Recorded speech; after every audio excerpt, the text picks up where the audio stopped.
या नवीन सगळे ज्या महापौर निवडी आहेत, 9 तारखेला त्याची निवडणूक आहे.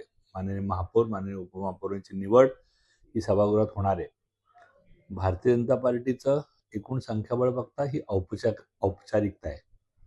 भारतीय जनता पार्टीच्या सगळ्या नेतृत्वाने हा निर्णय केलाय की या निवडणुकीचा कुठेही उल्हास, जोश आणि ज्याला आपण गुलाल उधळणं, फुलं, फटाके असं न करता अत्यंत साधेपणाने ही संपूर्ण निवडणूक प्रक्रिया करून महापौरांची निवड करायची आहे.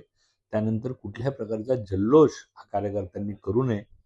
या राज्यावर जे अकस्मात संकट आले आदरणीय दादांच्या जाण्याने, त्यामुळं आपण सर्वजण एक संवेदनशील कार्यकर्ता म्हणून, संवेदनशील सगळे नगरसेवक म्हणून आपण ही आचारसंहिता पाळू.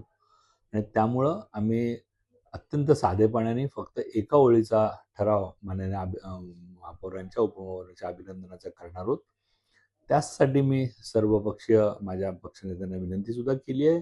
त्या दिवशी सुद्धा करणार आहे की आपण औपचारिकता म्हणून अर्ज भरलेत ते आपण, तर तुमचा अधिकार आहे, परंतु त्या दिवशी आपण हे सगळे एकत्रित येऊन ही महापौर पदाची निवडणूक संपवू आणि त्यानंतर लगेचच दादांना पहिल्याच या मुख्य सभेत आदरणीय दादांच्या वर बोलण्यासाठी अनेक जण आतुर आहेत. माझ्यासह अनेक सभासद ज्यांना जे काय अनुभव दादांबद्दल आले ते सांगायचे, त्यांना एक मनातली वाट मोकळी करून देण्यासाठी त्या दिवशीची जनरल बॉडी या आदरणीय दादांवर आपण चालवावी आणि दादांच्या स्मृतीनिमित्त त्यांना श्रद्धांजली वाहून ही आपण जनरल बॉडी करावी, अशा प्रकारचा मानस भारतीय जनता पार्टीचा आहे.